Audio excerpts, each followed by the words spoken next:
Well, we are all familiar with the concept of the American dream, the idea that through hard work, people in this country have the opportunity to achieve great success. For a long time, that dream for many involves starting a family and owning a home, but the rising burden of student debt may make those goals harder for the millennial generation to achieve. In a News 8 Investigates report, News 8's Madeline O'Neill looks into how a millennial's ability to contribute to the economy is different than their parents. Martha and Mike, affording college is no longer as simple as working a part-time job or even a full-time job. Since 1980, the average cost of tuition at four-year public universities nationally has gone up fourfold, from $2,196 after adjustment for inflation to $8,543 in 2015. But the minimum wage in Wisconsin has gone down. According to the Bureau of Labor Statistics, the state's minimum wage, once adjusted for inflation in 1980, was about $9.78. That's more than $2.50 above the current minimum wage of $7.25. And students are racking up more student debt. Right now, data shows the average Wisconsin college student is graduating with about 30 grand of debt. Along with those economic changes have come differences in how millennials choose to spend their money and live their lives in general. I sat down with some local millennials, and it seems they view their life paths differently than their parents. It's part of the American dream. I don't think I have any friends that own a home other than myself. Turn some lights on, I suppose. At age 25, Alex Ness is a proud new homeowner. My bedroom, once again. It's interesting. You know that it's yours, and that's awesome. He bought his grandma's house, and this rummage sale is clearing space. Have a nice day. While earning him some extra cash. Cash that will come in handy for house payments and student loans. I'm lucky. I went to TC, and so I have about $28,000, and that's... Say you're lucky, but that's a big number. That is a big number, but you know, in comparison to a lot of my friends who went to UWL and they got 4 years of student loans, you know, it could be north of $50,000. Buying a house used to be almost a given on the path of life. We all know the board game. You can't finish the game of life without stopping to buy a home. Alrighty. But Ness says in real life, it's harder for millennials to do so than it was for their parents. Money is what it comes down to. His father agrees there is a big difference for his son. It's massive, and the debt problem is huge, you know. And Ness isn't the only one encountering roadblocks. I would say that there's a lot more things pulling us financially than there ever was in their generation. I think about my student loans every day.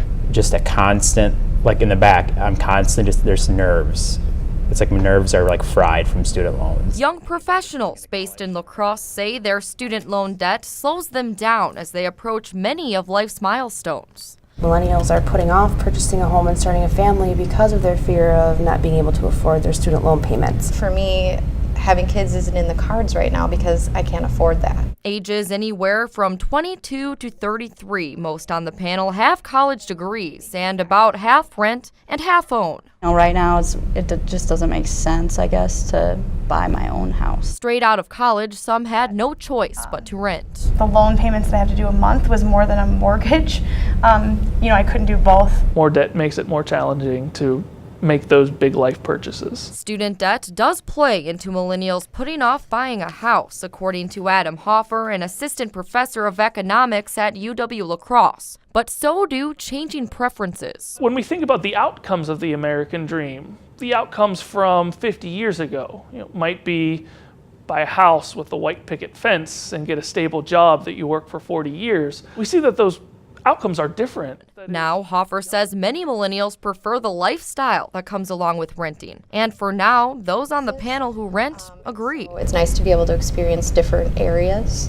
I'm a household of one, and unless you have a really small house, taking care of a house as one person is kind of a lot of work. But the panel also agrees most in their generation do eventually want to start a family and buy a home. Millennials currently we're sort of bankrupting our future to pay for our current existence. Jenny Burkhart is a La Crosse area student loan debt expert and a working millennial herself.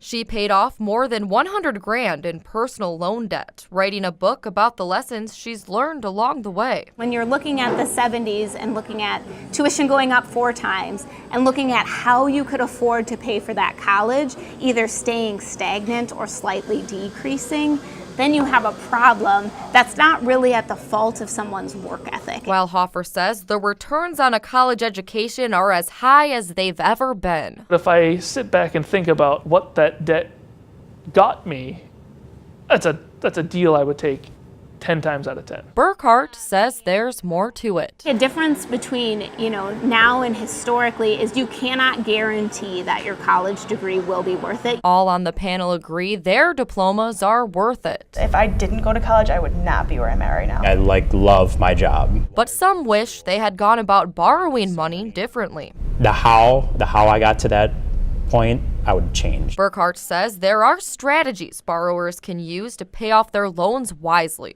And she has advice for those considering college to make sure that degree pays off. People need to make sure that they can afford to repay their debt with the job that they have. There's good news on the home buying front. Local millennial mortgage lender Ashley Bowles says the mortgage industry is starting to make changes to make homeowning more affordable for her generation. They're hearing us. It just might take a little bit of time. While the path may have a few more twists and turns for millennials than it did for the generations before them, they're carving out their own version of the American dream. My personal interpretation of the American dream is work hard and it'll pay off. And I think for millennials, it's just you need to work harder. It's going to be a little bit harder. As a homeowner, that's a lesson Ness is learning every day. Yeah, it does add a lot of stress and it cuts in on your free time for sure, but it's a good feeling for the most part. Ness has a roommate to help cover costs as he pays off his home and college loans. Now, one concern the panel brought up is there aren't enough nice, affordable rental properties in the La Crosse area.